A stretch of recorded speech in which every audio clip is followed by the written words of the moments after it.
नमस्कार दोस्तों, साकेत आईएएस के यूट्यूब चैनल पर आप सभी का स्वागत है। मैं जीसी पांडे। प्रैक्टिस सेशन चल रहा है आरओ का, और इस प्रैक्टिस सेशन में आज हम आए हैं सेट नंबर 2 लेकर के आपका सेकंड सेट करवाने जा रहे हैं। प्रैक्टिस सेट के बारे में एक चीज तो आप क्लियरली समझ लीजिए कि दरअसल प्रैक्टिस करना उतना ही ज़्यादा जरूरी है जैसे आप जब किसी भी चीज को करें तो उसका एक्सपेरिमेंट करना। लेकिन याद रखें, प्रैक्टिस सेट तब आपके लिए इंपॉर्टेंट है जब आप उससे रिलेटेड कंटेंट को प्रिपेयर किए होंगे। अगर आपके कंटेंट नहीं तैयार हैं तो कुछ मतलब नहीं है। याद रखिएगा, प्रैक्टिस बहुत इंपॉर्टेंट है, लेकिन तब जब आपने अपने जो भी आप जिससे भी रिलेटेड प्रैक्टिस सेट कर रहे हैं उससे संबंधित मैटर आपका तैयार है। तो हम केवल क्वेश्चन प्रैक्टिस नहीं करा रहे हैं, हमारी ये कोशिश है कि इसमें आपको हम वो कंटेंट भी देते जाएं जो आपके लिए क्वेश्चन प्रैक्टिस के लिए इंपॉर्टेंट है। तो क्वेश्चन प्रैक्टिस करिए, लेकिन साथ में कोशिश करिए कि हम इन्हीं के माध्यम से कंटेंट भी आपको अलग अलग वीडियोस में हम कुछ ना कुछ देते जाएं, ठीक है। और आप अपने मन से जब आप घर में बैठे क्वेश्चन प्रैक्टिस कर रहे हैं तो ये ध्यान दीजिएगा, उतनी आपके लिए भी वही बात एकदम है कि आप बिल्कुल क्वेश्चन प्रैक्टिस करिए, लेकिन बेटा कंटेंट जरूर तैयार करते रहिए, क्योंकि अगर कंटेंट नहीं तैयार आपके हैं तो कोई उसका मतलब फिर नहीं होगा, ठीक है। टाइम वेस्ट करने का कोई मतलब नहीं होगा। हाँ, उसके लिए आप पहले अपने मैटर को प्रिपेयर करिए, ठीक है। आइए देखिए, क्वेश्चन प्रैक्टिस करते हैं हम लोग। पहला क्वेश्चन स्टार्ट करते हैं। पहला क्वेश्चन है, निम्नलिखित में से कौन सा एक सही सुमेलित नहीं है। निम्नलिखित में से कौन सा एक सही सुमेलित नहीं है? तो प्रावधान और संविधान का भाग, नागरिकता भाग 2 में है या नहीं है, संघराज्य क्षेत्र भाग 7, नगर पालिकाएं भाग 9A और निर्वाचन भाग 15, ठीक है। देखिए, मैंने अब इसका एक्चुअली इसमें आंसर क्या होगा? नागरिकता भाग 2 में है, ठीक है, ये सही है। क्या कह रहा है? सही सुमेलित नहीं है। क्या कह रहा है? सही सुमेलित नहीं है। तो नागरिकता भाग 2 में है, अनुच्छेद 5 से 11 तक, कोई प्रॉब्लम नहीं है। संघ राज्य क्षेत्र जो है आपका, ये भाग 7 में नहीं बल्कि भाग 8 में है, और इसको अब निरसित कर दिया गया है। भाग 7 को क्या किया गया है? इसको अब रिप्लेस कर दिया गया है, इसको अब निरसित कर दिया गया है, ठीक है ना, जो कि डिस्ट्रिक्ट से रिलेटेड मैटर में था और उसको हटा दिया गया है। नगर पालिकाएं यानी ये नहीं है। नगर पालिकाएं किसमें है? भाग 9A में है, बिल्कुल ठीक है। और निर्वाचन आपका भाग 15 में है, ये भी सही है, ठीक है। तो गलत क्या है इसमें? बी आपका ये गलत है। तो आंसर क्या होगा इसमें? एक्चुअली आंसर होगा इसमें बी, ठीक है। यही सही सुमेलित नहीं है। अब डिटेल समझिए, इसका पूरा डिटेल मैं बता रहा हूं आपको। देखिएगा, नागरिकता किसमें है? भाग 2 में है, अनुच्छेद 5 से 11 तक है। संघ राज्य क्षेत्र भाग 8 में है, जो कि अभी बताया कि सही सुमेलित नहीं था। भाग 8 में है, अनुच्छेद 239 से 242 तक है। और नगर पालिकाएं जो आपकी हैं वो भाग 9A में है। कहां से है? अनुच्छेद 243P से लेकर के 243ZG तक है, ठीक है।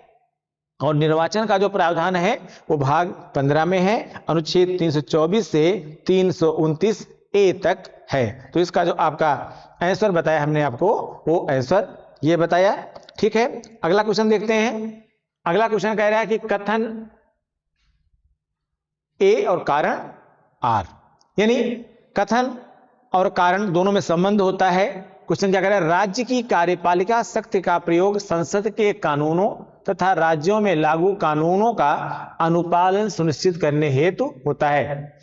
राज्य की कार्यपालिका शक्ति का प्रयोग संसद के कानूनों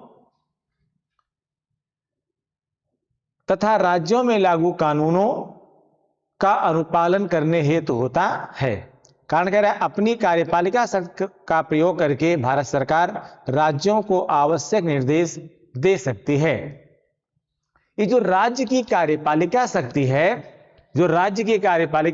है, इसका मतलब राज्य की कार्यपालिका शक्ति से नहीं है। वास्तव में इसका मतलब क्या है कि जो है मतलब राज्य की कार्यपालिका शक्ति से संबंध, ये नहीं राज्यों की कार्यपालिका, बल्कि इसका मतलब यह है कि संघ की राज्य की कार्यपालिका शक्ति का प्रयोग संसद के कानूनों तथा राज्यों में लागू कानूनों का अनुपालन सुनिश्चित करने हेतु होता है। यानी जो राज्यों से संबंधित कार्यपालिकी शक्ति है किसकी, संघ की, उसकी बात हो रही है। ठीक है, तो यहां पर इसका मतलब ये सही है। आर क्या कह रहा है, अपनी कार्यपालिका शक्ति का प्रयोग करके भारत सरकार राज्यों को आवश्यक निर्देश दे सकती है। जाहिर सी बात है कि अपनी कार्यपालिका शक्ति का प्रयोग भारत सरकार करती है और राज्यों को समय समय पर जहां पर उनको आवश्यकता होती है वो आवश्यक दिशा निर्देश जो है वो राज्य सरकार, संघ सरकार राज्य सरकार को देती रहती है। तो इस हिसाब से क्या हो जाएगा इसमें आंसर, ये सही हो जाएगा। ठीक है, ये सही हो जाएगा। अगर आप एट द ग्लैंस देखेंगे, सरसरी निगाह में देखेंगे तो आपको ऐसे हो जाएगा कि ए असत्य है, आर सत्य है। ठीक है, लेकिन ऐसा नहीं होगा। क्या है, ए आंसर इसमें सही है। अगला देखिए क्वेश्चन, 73वां संशोधन राज्य में एक वित्त आयोग गठित करता है, इस आयोग की नियुक्ति करता है। 73वां संशोधन राज्य में एक वित्त आयोग गठित करता है। दरअसल एक है केंद्रीय वित्त आयोग, जिसकी नियुक्ति कौन करता है, राष्ट्रपति करता है। उनके अध्यक्ष की नियुक्ति भी राष्ट्रपति करता है। लेकिन जब पंचायती राज व्यवस्था लागू हुई तो उस पंचायती राज व्यवस्था के माध्यम से एक और व्यवस्था की गई कि उस 73वें संविधान संशोधन जिसके माध्यम से ग्रामीण पंचायती राज व्यवस्था को प्रारंभ किया गया, और 74वां संविधान संशोधन जिसके माध्यम से नगरीय पंचायती राज व्यवस्था का शुभारंभ किया गया। इसमें यह हुआ कि जो राज्य का फंड होगा, जो केंद्र से फंड आएगा वो भी, और जो राज्य की जो फंडिंग होगी, राज्य का जो फंड होगा वो नगर पालिकाओं को या जो ग्रामीण पंचायती राज संस्थाएं हैं 73वें के माध्यम से, उसमें उनको फंड कैसे मिलेगा। एक्चुअली जैसे मान लीजिए कि संघ सरकार ने क्या किया, फंड किसको दिया, राज्य को दिया।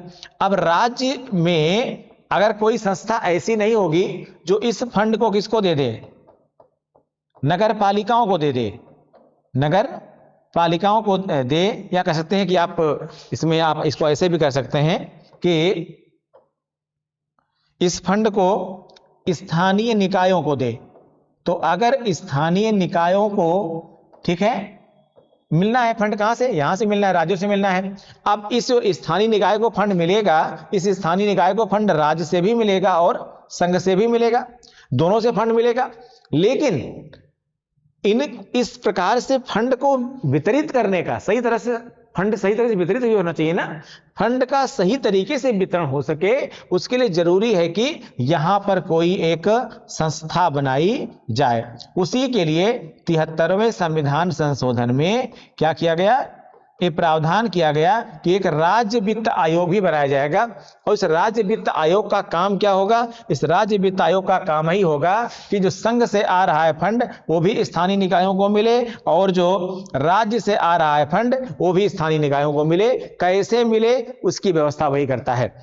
हाँ, इसमें गड़बड़ियां भी हैं, अभी सुधार की जरूरत है। इसीलिए जो अभी द्वितीय प्रशासनिक सुधार आयोग बना, उसने क्या कहा था कि संघ से जो फंड जाता है स्थानीय निकायों को वो डायरेक्ट उनको भेज दिया जाए, या डायरेक्ट जो है जिला, जो हमारे डिस्ट्रिक्ट के जो सिस्टम है उनको सीधे दे दिया जाए। क्यों, क्योंकि कहीं ना कहीं यहां पर गड़बड़ी होती है और राज्य इनके फंड का इस्तेमाल कहीं ना कहीं और भी कर लेता है। ठीक है, बहरहाल प्रावधान यह है कि अब जो ये राज्य वित्त आयोग बनेगा, मैंने क्या बताया कि जो केंद्रीय वित्त आयोग है उसके अध्यक्ष की नियुक्ति कौन करता है, राष्ट्रपति करता है। तो जो राज्य का वित्त आयोग होगा उसकी नियुक्ति कौन करेगा, उसकी नियुक्ति करेगा राज्य का राज्यपाल करेगा। कौन करेगा, राज्य का राज्यपाल करेगा। यहां पर 73वां संविधान संशोधन राज्य में एक वित्त आयोग गठित करता है। इस आयोग की नियुक्ति कौन करेगा, राज्य का राज्यपाल करेगा। आंसर होगा इसका बी। अगला क्वेश्चन देखते हैं हम लोग, प्रशासनिक सुधार आयोग 1967। ठीक है, इसको कंफ्यूज ना होइएगा, 1966 भी लिखा मिलेगा आपको, जिसने पहली बार लोकपाल तथा लोकायुक्त बनाने की संस्तुति की थी, के अध्यक्ष थे। ये पहला रिफॉर्म कमीशन था जो बहुत बड़े स्केल पर बनाने की जो है बहुत बड़े स्केल पर सुधार करने के लिए गठित किया गया था। इसके जो अध्यक्ष थे उस समय वो मोरारजी देसाई थे, राजनीतिक थे, पहले आईएएस थे, रिजाइन कर दिया था उन्होंने। लेकिन मोरारजी देसाई साहब बाद में संघीय मंत्रिमंडल में शामिल हो गए, यानी संघ सरकार में शामिल हो गए। तो इसके जो अध्यक्ष बनाए गए थे कौन बनाया गया था? मोरारजी देसाई बनाए गए थे। और जब संघीय मंत्रिमंडल में शामिल हो गए मोरारजी देसाई साहब, तो इनके स्थान पर के हनुमंतैया को इस आयोग का अध्यक्ष बनाया गया था। क्वेश्चन क्या कह रहा है कि प्रशासनिक सुधार आयोग 1967 जिसने पहली बार लोकपाल तथा लोकायुक्त बनाने की संस्तुति की थी, के अध्यक्ष थे कौन? मोरारजी देसाई थे। मैंने कहा ना, इस प्रारंभ में मोरारजी देसाई साहब थे, बाद में के हनुमंतैया को इसका अध्यक्ष बनाया गया। अब लोकपाल और लोकायुक्त की संस्तुति तो जो है इस आयोग ने ही कर दी थी, लेकिन आप जानते हैं ये आयोग अल्टीमेटली बन पाया 2013-14 में, ठीक है। और अब उस जो लोकपाल और लोकायुक्त बना उसमें संघीय स्तर पर तो लोकपाल बन गया, राज्यों में लोकायुक्त भी बन गया, लेकिन कुछ राज्य अभी भी हैं जैसे कि दिल्ली, जिन्होंने अभी तक जो है वो लोकायुक्त का गठन नहीं किया है अपने यहाँ, ठीक है। लोकपाल और लोकायुक्त क्या है? ये भ्रष्टाचार से संबंधित किसी भी या कदाचार से संबंधित किसी भी मामले की जांच के लिए इनको बनाया गया था, ठीक है। आइए अगला क्वेश्चन देखते हैं। अगला क्वेश्चन कह रहा है भारतीय संविधान के 70वें संशोधन द्वारा भारत के राष्ट्रपति के चुनाव में जिन 2 केंद्र शासित प्रदेशों को भाग लेने का अधिकार दिया गया है वह हैं दिल्ली एवं चंडीगढ़, दिल्ली तथा पुडुचेरी, दिल्ली तथा दमन एवं दीव, चंडीगढ़ एवं पुडुचेरी। एक्चुअली इसमें आंसर होगा बी आपका, ठीक है, दिल्ली तथा पुडुचेरी। थोड़ा समझिएगा, एक्चुअली दिल्ली और पुडुचेरी ये 2 ऐसे राज्य हैं जो ना तो पूर्ण राज्य हैं और ना ही केंद्र शासित प्रदेश हैं। यानी ये दोनों ऐसे राज्य हैं जिन्हें आप पूरी तरह से ना तो राज्य कह सकते हैं और ना ही जो है केंद्र शासित प्रदेश कह सकते हैं, बल्कि ये क्या हैं, कह सकते हैं कि सेमी फेडरल स्टेट में है, यानी ये अर्ध राज्य में है। यानी यहां पर दोनों राज्यों में, दिल्ली में भी और पुडुचेरी में भी विधानसभाएं तो हैं, लेकिन इन विधानसभाओं में जो जैसे केंद्र शासित प्रदेश होते हैं, आप जानते हैं सामान्य राज्य में राज्यपाल होता है और केंद्र शासित प्रदेशों में उपराज्यपाल होते हैं।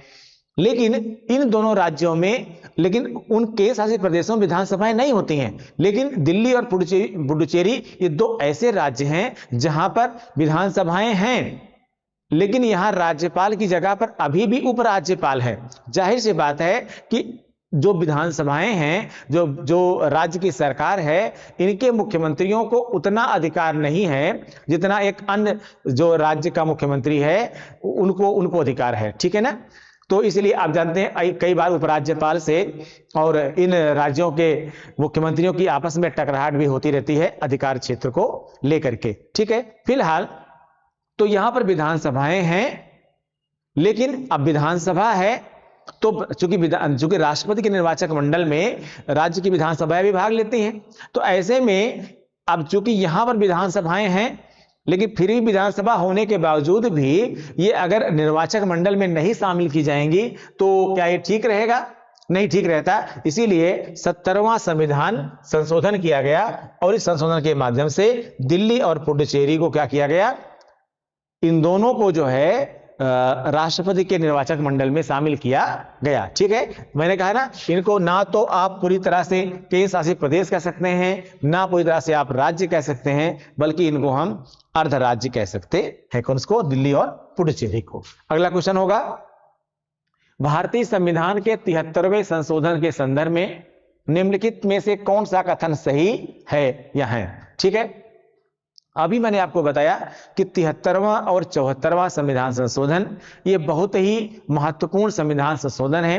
73वें के माध्यम से संविधान में 11वीं अनुसूची और 74वें के माध्यम से संविधान में 12वीं अनुसूची को जोड़ा गया। 73वां संविधान संशोधन भारत में ग्रामीण पंचायती राज व्यवस्था, जबकि 74वां संविधान संशोधन भारत में नगरीय पंचायती राज व्यवस्था का शुभारंभ करता है, उसकी व्यवस्था करता है। अब क्वेश्चन आपका यह कह रहा है कि इनमें से कौन सा कथन सही है, कौन सा कथन गलत है? कह रहा इसमें पंचायतों को स्वशासन की संस्था स्वीकार किया गया, बिल्कुल स्वीकार किया गया, सही है। इसमें शहरी स्थानीय सरकार को स्वशासन की संस्था स्वीकार किया गया। भैया मैंने अभी बताया आपको 73वें के माध्यम से नहीं, बल्कि ये वाला जो मामला था ये 74वें के माध्यम से किया गया। क्या किया गया? इसको 74वें के माध्यम से किया गया। अगर 74वें के माध्यम से किया गया तो इसमें क्या कह रहा है? तो कह रहा है कि इसमें शहरी स्थानीय सरकार को स्वशासन से स्वीकार किया गया नहीं, इसमें ये 74वें में प्रावधान किया गया था। मैं बताया भैया आपको, जाहिर बात आंसर क्या होगा? इसमें आंसर केवल एक सही होगा, आंसर केवल एक सही होगा, ठीक है ना? यानी आंसर 6 में क्या होगा? सी होगा। अगला क्वेश्चन देखते हैं। भारतीय संविधान के संदर्भ में निम्नलिखित कथनों पर विचार कीजिए। भारतीय संविधान के संदर्भ में निम्नलिखित कथनों पर विचार कीजिए। संघ, पहला क्या कह रहा है? संघ मंत्री परिषद यानी संघीय मंत्री परिषद, federal council of ministers Lok Sabha के प्रति सामूहिक रूप से उत्तरदायी होती है। बिल्कुल सही है।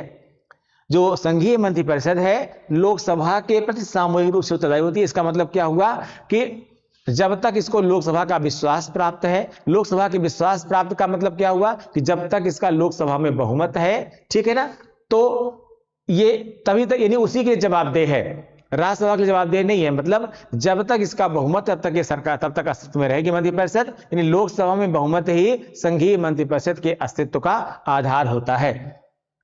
सेकंड कह रहा है कि संघ के मंत्री प्रधानमंत्री के प्रसाद पर्यंत अपना पद धारण करेंगे। संघ के मंत्री जो है वो प्रधानमंत्री के प्रसाद पर्यंत अपना पद धारण करेंगे। एक्चुअली संघ के मंत्री जो होते हैं वो प्रधानमंत्री नहीं बल्कि राष्ट्रपति के प्रसाद पर्यंत अपना पद धारण करते हैं। थोड़ा समझ लीजिएगा आप इस चीज को कि एक्चुअली व्यवहारतः प्रधानमंत्री के प्रसाद पर्यंत ही होता है, लेकिन सिद्धांततः संविधान के हिसाब से राष्ट्रपति के प्रसाद पर्यंत। एक्चुअली जो सरकार बनाने की व्यवस्था है अगर हम उसको देखें तो हम क्या कहेंगे? राष्ट्रपति क्या करता है? राष्ट्रपति जो है वो प्रधानमंत्री की नियुक्ति करता है। किसकी? प्रधानमंत्री की। किसको बनाता प्रधानमंत्री? सदन में बहुमत प्राप्त दल के नेता को। सदन यानी लोकसभा, सदन यानी लोकसभा में बहुमत प्राप्त दल के नेता को, बहुमत प्राप्त दल के नेता को क्या करता है? ये प्रधानमंत्री पद पर चुनता है। फिर इस प्रधानमंत्री की सिफारिश पर क्या बनाता है? अन्य मंत्रियों को शपथ दिलाता है। और ये क्या बन गई? इन सभी मंत्रियों को मिला क्या बन गई? मंत्रिपरिषद बन गई। क्या बन गई? मंत्रिपरिषद बन गई। इससे पहले के वीडियो हमने बताया था आपको कि मंत्रिपरिषद और मंत्रिमंडल दो शब्द हैं, मंत्रिपरिषद और दूसरा क्या है? मंत्रिमंडल। थोड़ा इसको भी आप लोग समझ लीजिए यहीं पर, ठीक है। मंत्रिपरिषद का मतलब, इसमें मंत्रिपरिषद का मतलब होता है सभी मंत्री। इसका मतलब क्या हुआ? सभी मंत्री। यानी सभी मंत्री में कौन कौन से? कैबिनेट मंत्री, राज्य मंत्री, उपमंत्री। आजकल दो मंत्री इनके बीचों बीच में और बनाए जाते हैं, क्या? कैबिनेट मंत्री स्वतंत्र प्रभार और राज्य मंत्री स्वतंत्र प्रभार, ठीक है।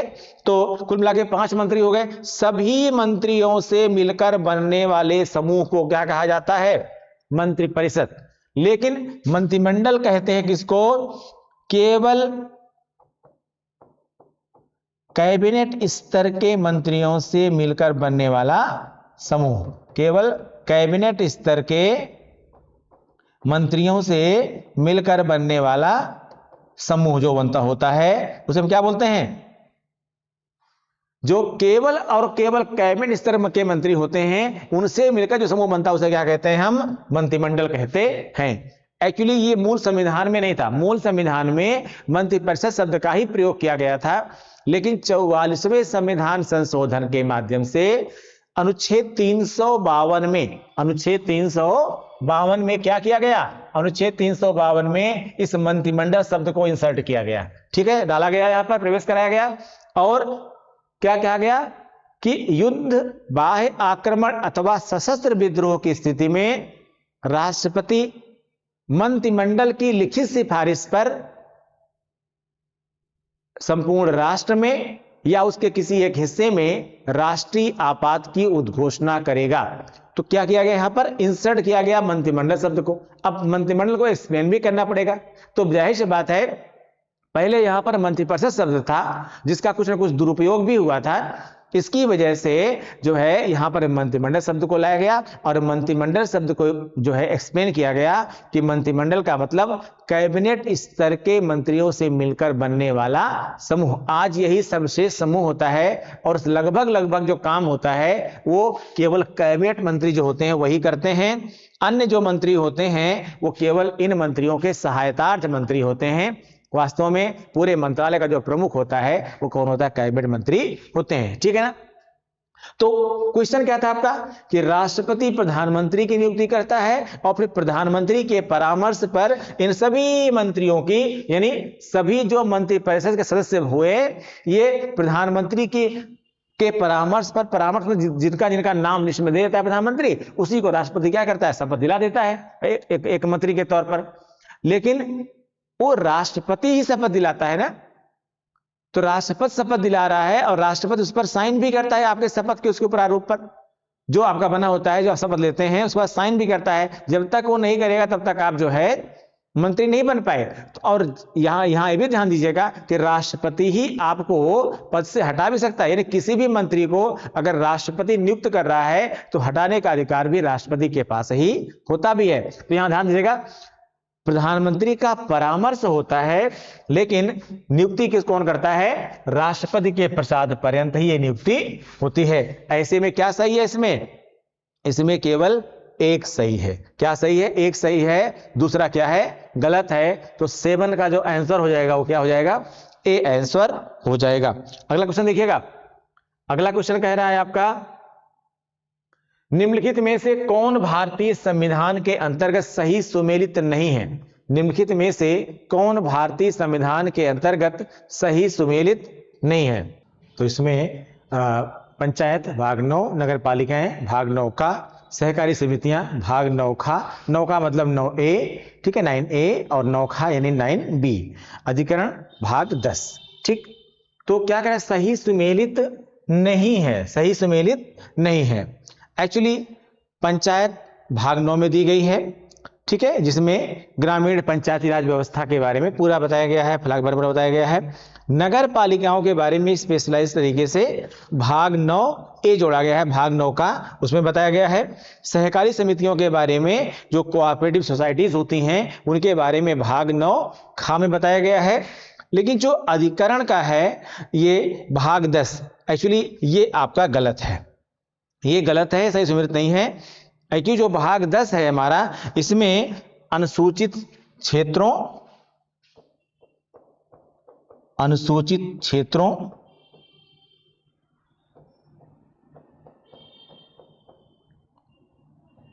और अनुसूचित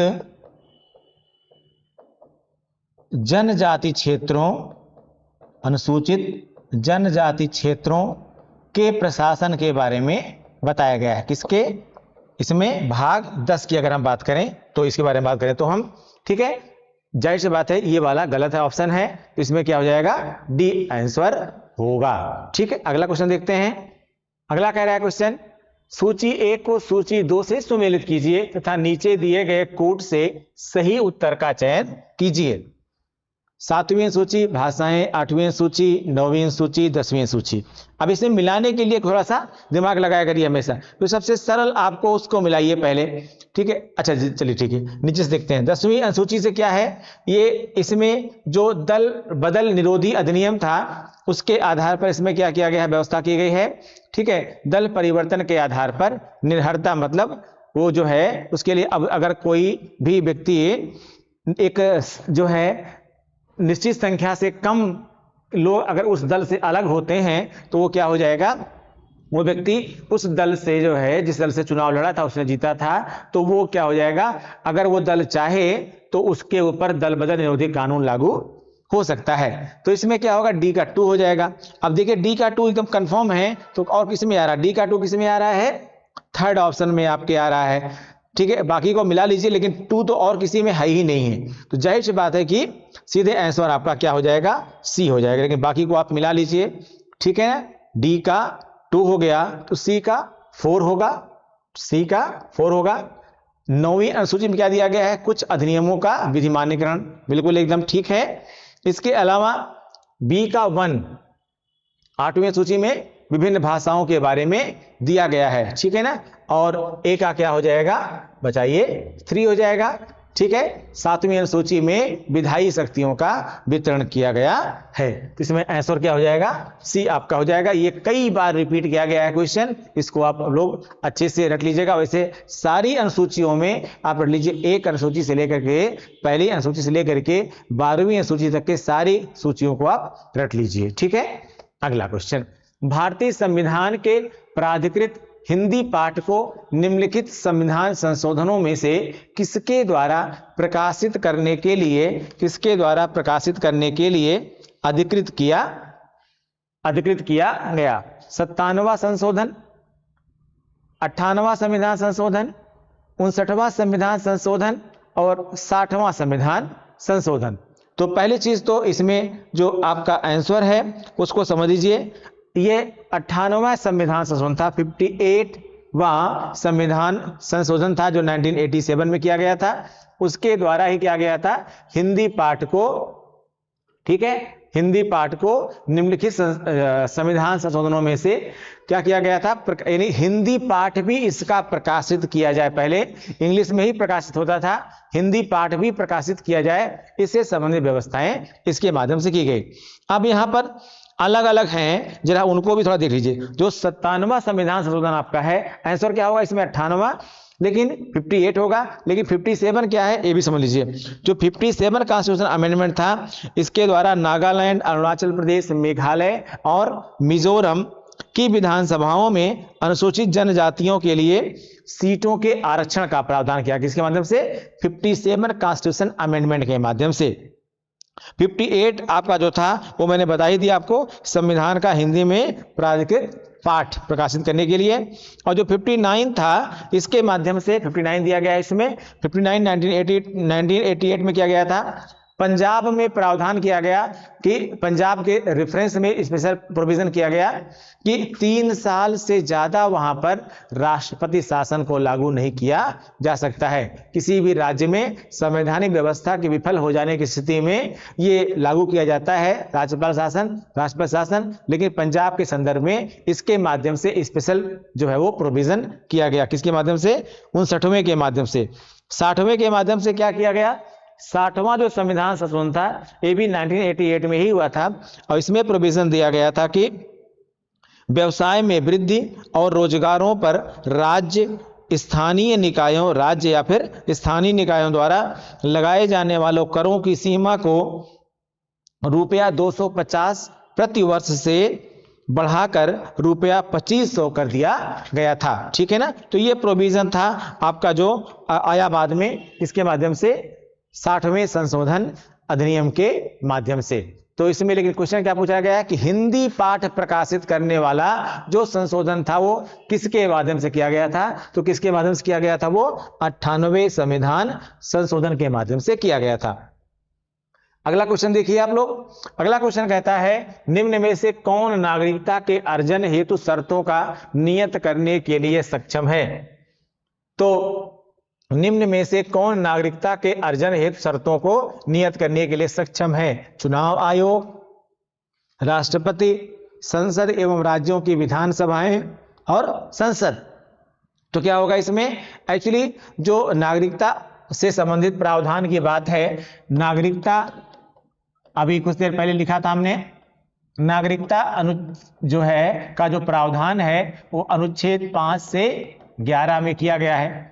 अनुच्छेद आपका जो 11 है, 11 यह कहता है कि संसद को अधिकार है, ठीक है ना, संसद को क्या है, अधिकार है कि भविष्य के नागरिकता से संबंधित कानून बनाने के लिए, ठीक है ना। यानी भविष्य में नागरिकता किस आधार पर भारत संघ देगा अपने यहाँ, इससे संबंधित प्रावधान बनाने के लिए संसद क्या है, अधिकृत है।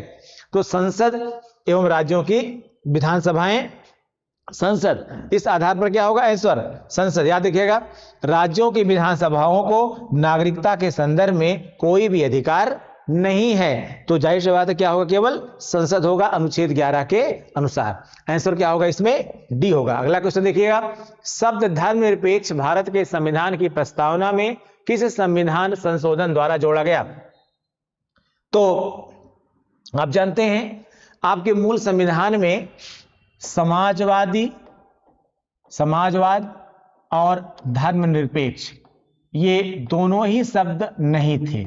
आपके मूल संविधान में दोनों ही शब्द ये नहीं थे, लेकिन 42वां संविधान संशोधन जो इंदिरा गांधी सरकार ने किया था, इस संशोधन के माध्यम से बहुत सारे परिवर्तन किए गए संविधान में, इसीलिए इसको हम मिनी कॉन्स्टिट्यूशन अमेंडमेंट, ये जो 42वां संविधान संशोधन है, इसको हम क्या कहते हैं, मिनी कॉन्स्टिट्यूशन अमेंडमेंट,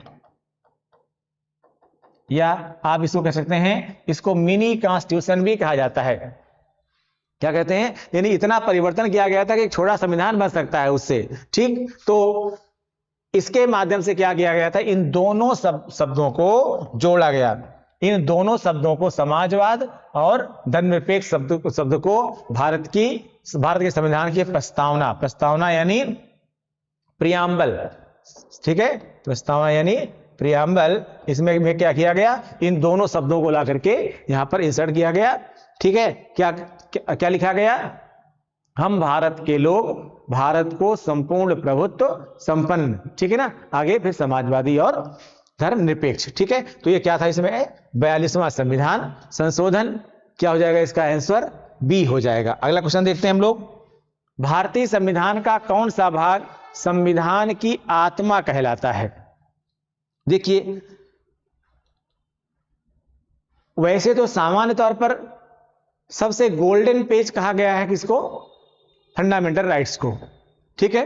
लेकिन दरअसल आत्मा से मतलब यह है, दरअसल किसी भी संविधान को अच्छा या बुरा, या उसका बेसिक जो कह सकते हैं, जो उसका सेंट्रल पॉइंट है ना, वो बहुत इंपॉर्टेंट होता है। कोई भी संविधान हो, कोई भी व्यक्ति हो, कोई भी संस्था हो, अगर वो परिवर्तन के लिए तैयार रहती है तो ये जानिएगा कि उसको अच्छा कहा जाएगा। अगर कोई व्यक्ति या कोई संस्था या कोई व्यवस्था, जैसे संविधान भी क्या है, एक व्यवस्था है, तो अगर संविधान स्वयं क्या कहता है, अगर ये कहते हैं जो लिख दिया गया वही बस अंतिम है, इसके बाद और कुछ भी नहीं हो सकता, इसमें ऐसा नहीं है। समय परिवर्तनशील होता है। अगर समय परिवर्तित होगा तो व्यवस्थाएं भी परिवर्तित होनी चाहिए, और इसी को ध्यान में रख करके संविधान ने अपने अंदर भी अपना स्वयं का उपचार करने की व्यवस्था भी की गई है। यानी आवश्यकता पड़ने पर जो है, जैसे मूल अधिकार है, अब मूल अधिकार मैंने कहा सुनहरे पन्ने के तौर पर है। अगर इन मूल अधिकारों का किसी भी आधार पर कोई परिवर्तन नहीं हो सके तो समस्याएं है ना, जाहिर सी बात है उसका परिवर्तन होना चाहिए। और संवैधानिक उपचारों का अधिकार आपका यही कहता है कि अपने अंदर परिवर्तन भी करिए, और अगर इनको किसी भी प्रकार से इनका हनन हो रहा है तो उसके लिए भी हम व्यवस्थाएं कर रहे हैं। इसीलिए संवैधानिक उपचारों का जो अधिकार है आपका, इसे संविधान की आत्मा भी कहा जाता है। संविधान की आत्मा, यानी आंसर इसका क्या हो जाएगा, डी हो जाएगा।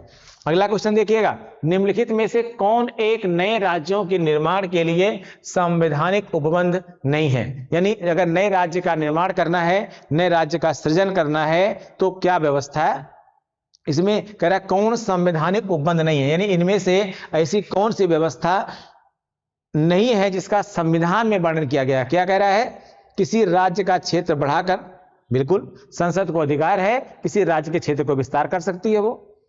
बी, किसी राज्य का क्षेत्र घटाकर, जाहिर सी बात है अगर किसी के क्षेत्र को बढ़ाएगी तो किसी को घटाएगी भी, क्योंकि कहीं से काटेंगे तभी तो कहीं जोड़ेंगे। फिर कह रहा किसी राज्य का नाम परिवर्तन कर, बिल्कुल संसद को अधिकार है किसी राज्य के नाम का परिवर्तन कर सकती है वो, ठीक है। दूसरी तरफ एक राज्य संघ एवं राज्य क्षेत्र में परिवर्तन कर सकेगा। एक राज्य यानी यहां एक राज्य से मतलब है स्टेट, या स्टेट से मतलब है प्रांत, प्रोविंस, प्रांत, यानी कोई भी राज्य सरकार संघ एवं राज्य क्षेत्र में परिवर्तन कर सकती है। नहीं, ये अधिकार नहीं है। यानी इस संविधान में कहीं वर्णन नहीं है, क्योंकि नए राज्यों का निर्माण, उनकी सीमा में परिवर्तन, उनके नाम में परिवर्तन, इन सब का अधिकार किसके पास है? संघ के पास है। राज्यों की इसमें कहीं कोई भूमिका नहीं है। तो क्या गलत होगा इसमें? डी गलत होगा। ठीक है, आंसर क्या हो जाएगा? डी हो जाएगा। अगला क्वेश्चन देखते हैं, किस संशोधन के द्वारा संपत्ति का अधिकार समाप्त किया है? किस संशोधन के द्वारा संपत्ति का अधिकार समाप्त कर दिया गया? तो वास्तव में उसमें आंसर होगा 44वां संविधान संशोधन। ठीक है, 44वां संविधान संशोधन, इसको जनता पार्टी की सरकार ने किया था। एक्चुअली जब 42वें संविधान संशोधन के माध्यम से, ध्यान दीजिएगा, जब 42वें संविधान संशोधन के माध्यम से समाजवादी शब्द जोड़ा गया संविधान में, तो यहां पर एक क्वेश्चन खड़ा हो गया। क्या खड़ा हो गया? कि अगर एक साथ समाजवाद और एक तरफ संपत्ति का अधिकार, दोनों एक साथ नहीं चल सकता है। क्यों नहीं चल सकता है? वो इसलिए नहीं हो सकता है कि भाई अगर हमारे पास राइट टू प्रॉपर्टी, ये फंडामेंटल राइट हो गया, मूल अधिकार हो गया, तो हमसे, और इधर आप कह रहे हैं समाजवाद, तो समाजवादियों में राज्य के संसाधनों पर का जो समाजवाद का कॉन्सेप्ट क्या होता है कि राज्य के समस्त संसाधनों पर राज्य की जनता का अधिकार। तो जिसके पास भूमि नहीं है उनको भूमि देना है, लेकिन वो भूमि तभी ले पाएंगे, भाई राज्य भूमि कहां से लाएगा? जिनके पास ज्यादा भूमि होगी, ज्यादा जमीन होगी, उनसे कुछ जमीन को लेकर के तो ही दे पाएगा दूसरे को। अब एक के पास मूल अधिकार है, संपत्ति का अधिकार, तो आप उसे ले कैसे सकते हैं? तो ये समस्या खड़ी हो गई। इसलिए क्या कर दिया गया? 44वें संविधान संशोधन के माध्यम से इस जो संपत्ति का अधिकार है, इस संपत्ति के अधिकार को क्या किया गया? निरसित कर दिया गया। निरसित कर दिया गया। इसका मतलब क्या हुआ कि इसको लेके चले गए कहां पर? अनुच्छेद 300A में। कहां ले गए इसको? आर्टिकल 300A में। और अनुच्छेद 300A में यह व्यवस्था की गई कि अब राइट टू प्रॉपर्टी आपका क्या हो गया? लीगल राइट हो गया। यानी अब जो संपत्ति का अधिकार है ये मूल अधिकार ना होकर के अब आपका कानूनी, या आप कह सकते हैं इसी को विधिक, कानूनी अधिकार हो गया, विधिक अधिकार हो गया। इसका मतलब यह हुआ कि अब आपकी जो प्रॉपर्टी है वो आपकी कानूनी तौर पर तो आपकी है, ठीक है, लेकिन उसको जब सरकार चाहे ले सकती है। जितना भी आपके पास संपत्ति है, किसी भी प्रकार की चल या अचल संपत्ति है, उसको जब चाहे तब सरकार क्या कर सकती है? हैंड ओवर कर सकती है। ये क्या किया गया? संपत्ति के अधिकार को समाप्त किया किसके माध्यम से? 44वें संविधान संशोधन के माध्यम से। अगला क्वेश्चन कह रहा है, भारतीय संविधान सभा के उद्घाटन अधिवेशन की अध्यक्षता की गई थी। भारतीय संविधान सभा के उद्घाटन अधिवेशन की अध्यक्षता की गई किसके द्वारा? डॉक्टर राजेंद्र प्रसाद के द्वारा, डॉक्टर सच्चिदानंद सिन्हा के द्वारा, डॉक्टर BR अम्बेडकर द्वारा, पंडित जवाहरलाल नेहरू द्वारा। एक्चुअली जो संविधान सभा की जो पहली बैठक हुई थी वो डॉक्टर सच्चिदानंद सिन्हा की अध्यक्षता में की गई थी। ठीक है ना? जो संविधान सभा की जो पहली बैठक आहूत की गई थी उसके अध्यक्ष कौन थे? डॉक्टर सच्चिदानंद सिन्हा। लेकिन डॉक्टर सच्चिदानंद सिन्हा साहब ये क्या थे? ये अस्थायी थे, ये अस्थायी अध्यक्ष थे। 2 दिन बाद क्या किया गया था? नियमित अध्यक्ष के तौर पर डॉक्टर राजेंद्र प्रसाद जी का चुनाव किया गया और फिर इन्हीं की अध्यक्षता में बाकी पूरी संविधान सभा की बैठकें हुई और संविधान सभा को संविधान को अंगीकृत भी किया गया। संविधान को अंगीकृत भी किया गया। तो कुल मिलाकर के अस्थायी अध्यक्ष से कौन? डॉक्टर सच्चिदानंद सिन्हा। क्वेश्चन क्या कह रहा है? भारतीय संविधान सभा के उद्घाटन अधिवेशन, यानी जो प्रथम अधिवेशन था उसकी अध्यक्षता की गई किसके द्वारा? डॉक्टर सच्चिदानंद सिन्हा के द्वारा। ठीक है, तो आंसर हो जाएगा इसमें बी। 17 क्वेश्चन देखते हैं, न्यायिक पुनराविलोकन प्रचलित है। जुडिशियल रिव्यू कहां से प्रचलित है, कहां से लिया गया? एक्चुअली ये कह रहा है, ये नहीं पूछ रहा है कहां से लिया गया। क्वेश्चन ये कह रहा है कि न्यायिक पुनरावलोकन की जो कॉन्सेप्ट है कहां पर प्रचलन में है। तो एक्चुअली कह रहा है केवल भारत में, केवल यूके में, केवल USA में, भारत और USA दोनों में। इसका आंसर होगा डी। आंसर क्या होगा इसका? डी क्यों होगा समझिए।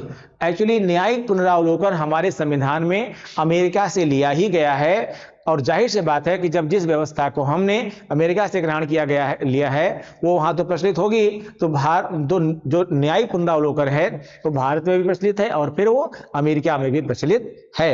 ये न्यायिक पुनरावलोकन शक्ति होती क्या है? दिए गए निर्णयों का फिर से एक बार आकलन करना कि हमारा निर्णय सही था या नहीं, ये है न्यायिक पुनरावलोकन। दूसरा, उसके जो है उच्चतम न्यायालय का जो निर्णय है ये नहीं माना जाना चाहिए। से होता है ना कि भाई लोअर कोर्ट के जजमेंट को रिव्यू कर रहा है हाई कोर्ट के जजमेंट को रिव्यू कर रहा है सुप्रीम कोर्ट, तो सुप्रीम कोर्ट के जजमेंट को कौन रिव्यू करेगा? सुप्रीम कोर्ट कहता है, प्रावधान कहता है, न्यायिक पुनरावलोकन का सिद्धांत ये कहता है कि हम अपने निर्णयों का स्वयं पुनरावलोकन कर सकते हैं। यानी अगर हमने पिछले कोई निर्णय को दिया था तो उसमें हम अगले निर्णय, भविष्य जो निर्णय देंगे, हो सकता है उसको हम बदलाव कर दें।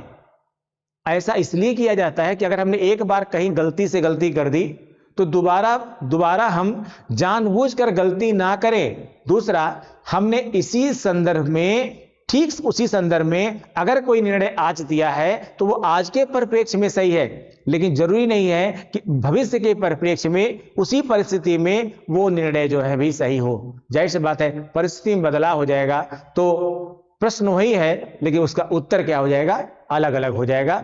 इसीलिए जुडिशियल रिव्यू सिस्टम हमारे यहां लाया गया और ये बहुत ही खूबसूरत प्रक्रिया है हमारे यहां की। 18वां क्वेश्चन कह रहा है आपका, भारत के प्रधानमंत्री के विषय में निम्नलिखित कथनों में से कौन सा सही है? प्रधानमंत्री सही है पूछ रहा है, गलत नहीं। प्रधानमंत्री मंत्रिपरिषद का नाम मात्र का नेता है, बिल्कुल। प्रधानमंत्री मंत्रिपरिषद का नाम मात्र का नेता है।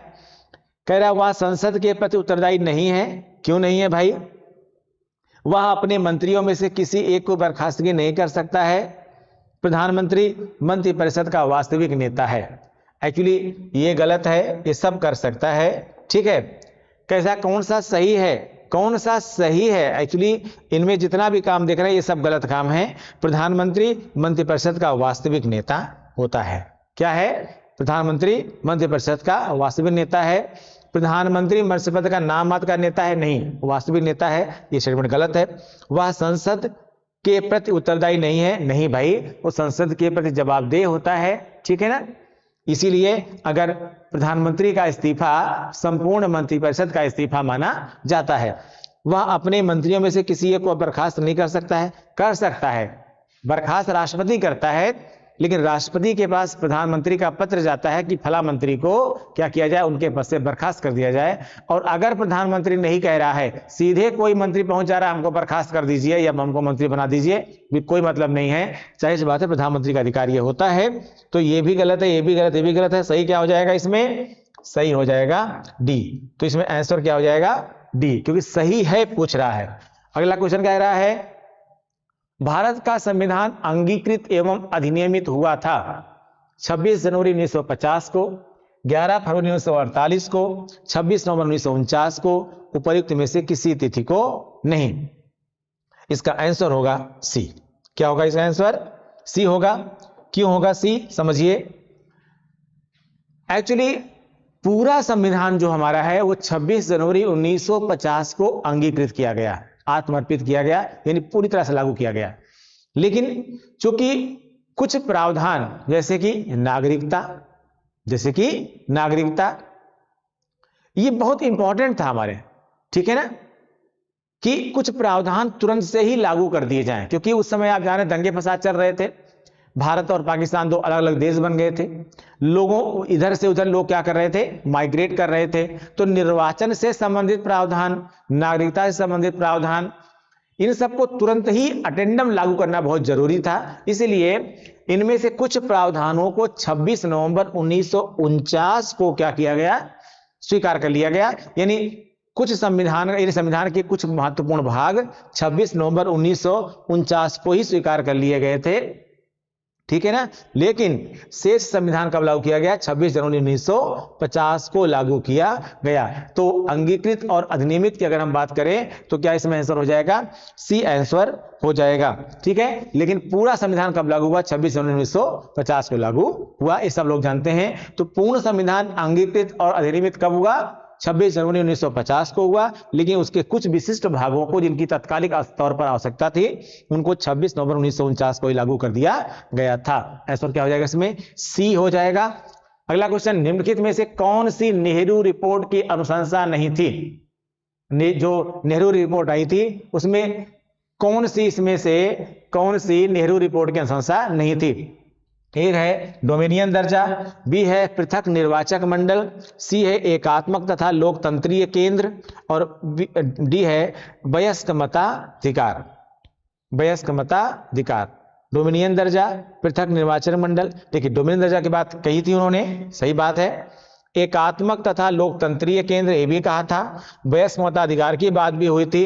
अगर कुछ नहीं हुआ था तो पृथक निर्वाचक मंडल की, यानी जो कि ये जो मांग थी आप जानते हैं, ये डिमांड किसकी थी?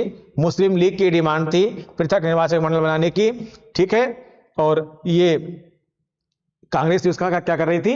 कांग्रेस इसका विरोध कर रही थी। तो जाहिर सी बात है नेहरू रिपोर्ट में इसकी बात हो ही नहीं सकती है। क्या आंसर हो जाएगा इसमें? बी आंसर हो जाएगा। क्या क्वेश्चन कह रहा है? निम्नलिखित में से कौन सी नेहरू रिपोर्ट की अनुशंसा नहीं थी? अगर नहीं थी की बात की जाएगी तो पृथक निर्वाचक मंडल की बात नेहरू रिपोर्ट में नहीं की गई थी। तो ये थे आपके कुल 20 इंपॉर्टेंट क्वेश्चंस। इनकी आंसर शीट आपको हम दे रहे हैं, आप लोग खुद से भी मिला लीजिएगा, ठीक है। और कोशिश करिए कि जो हमने समझाया उसको रिपीट करिए, समझिए, और अगर कोई समस्या हो तो हमसे आप कांटेक्ट भी कर सकते हैं।